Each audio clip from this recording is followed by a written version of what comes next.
دنیا میں امن کے نام پر سب سے بڑا اعزاز نوبل امن انعام، لیکن اس سال ایک سوال سب کے ذہنوں میں ہے، یہ انعام کس کے حصے میں آئے گا؟ ماحول اور انسانیت کے علمبردار گریٹا تھنبرگ یا پھر خود کو امن کا ہیرو کہنے والا ڈونلڈ ٹرمپ؟ گریٹا وہ چہرہ ہے جس نے دنیا کو ماحولیات کے لیے جگایا، لیکن اس بار اس کی جدوجہد صرف درختوں اور محفوظات تک محدود نہیں رہی۔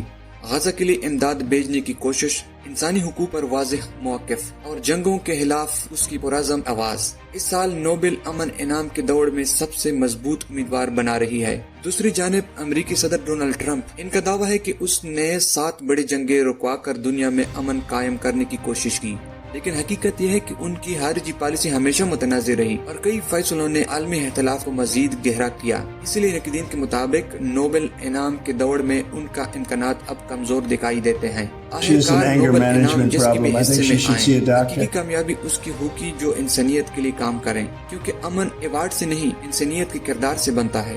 اگر آپ چاہتے ہیں کہ دنیا میں حقیقی سکون قائم ہو تو امن کا پیغام آگے بڑھائیں اور ہمارے چینل کو سبسکرائب کریں۔